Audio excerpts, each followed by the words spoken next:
In part 1 of this 4-part series, I gave you the first puzzle piece to the new golden age of gaming. 90s mod culture, a blissful time where hobby developers created the majority of new experiences, birthed some true gems, Counter-Strike, Team Fortress, Dota, and more. I showed you how the modder ethos was going to help usher in the new gaming era, and now it's time for the second piece. In part 2, we're staying in the 90s a little while longer. We picked up the geeks. Let's go pick up the warriors. If you're watching this, and you live in the West, you're probably too young to have set foot in a 90s arcade. You probably have some idea of what they were: a room lined with gaming cabinets along the walls and in rows in between, and a man would walk around wearing a fanny pack full of money. You'd go up to him, exchange your bills for quarters, and start playing. Simple. What arcades felt like though was a lot different. A dimly lit maze of portals to different universes waiting for you to accept. You could get lost for hours. Total sensory deprivation of lights and sounds akin to amusement parks and casinos. Tekken, Crazy Taxi, Marvel vs. Capcom, Dungeons & Dragons, it was all there. But some of the most intense moments didn't come from the games. It came from the people playing them. People cheering and arguing. Competing in unofficial, unregulated, and underground competitions to find the top dog. And that fighting spirit is making a return.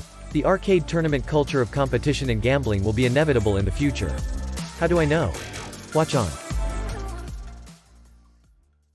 As long as we've been alive, if item A existed, somebody, somewhere offered item B, a counterfeit or carbon copy of item A.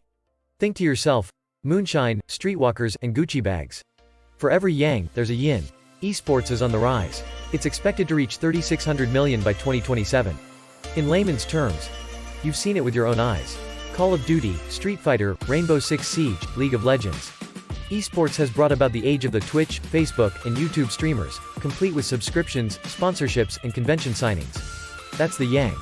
Sure, esports is the lion of the jungle, but not everyone can compete at that level or even wants to indulge in that vibe. You can see it now in the beef between Capcom and the competitive Street Fighter community.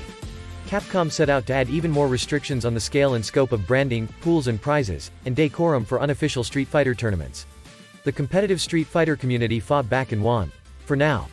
But like any corporation, when there's a ton of money to be made, the trend inches toward complete control.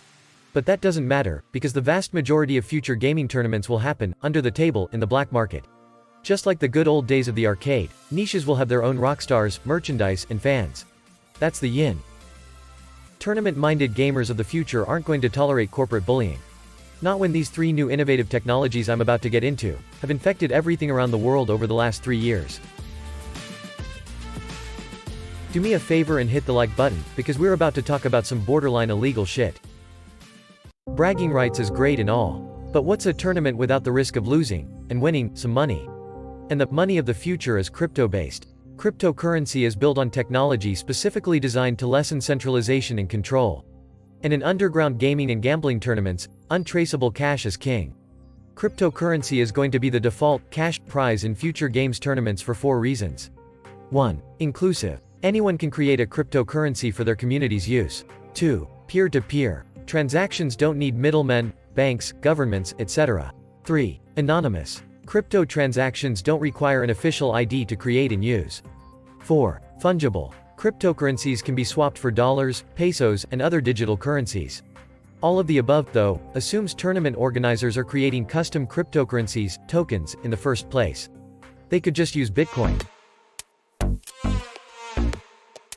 Be honest for a second. If you've ever been waiting in line to get into a club, or Best Buy, and you had a friend wave you in, how did it make you feel? I bet real good. There's an allure to exclusivity. What about an underground tournament where only a handful of competitors will face off to see who reigns supreme? But to get in you need a secret handshake, a special tattoo, a code word, or an NFT, non-fungible token. Hold up, I know. NFT in the current gaming zeitgeist is synonymous with microtransactions, EA, and horse armor. But NFT at its most fundamental level is just a technology that creates a unique stamp on the blockchain. And if you have that stamp in your crypto wallet, you own it. There are 2 ways NFTs are going to fit into the future unofficial tourney landscape. Firstly, and most hated but not going away, is the NFT to asset connection. NFTs are infamously known for being pictures of apes. While true, they can be tied to any asset: pictures, music, video, clothing, cars, houses. And just like anyone can steal your Jordans, anyone can steal your JPEGs. Arcade-like tournaments in the future will have brand-specific digital trinkets and charms to help fuel their prize pools and niche economies. Secondly, and the one that makes the most sense, is the subscription model. Right now, NFTs are being used as tokens to say, I'm in the club. Board Breakfast Club is the world's first NFT coffee subscription service. They deliver real-world coffee shipments and exclusive digital experiences to members.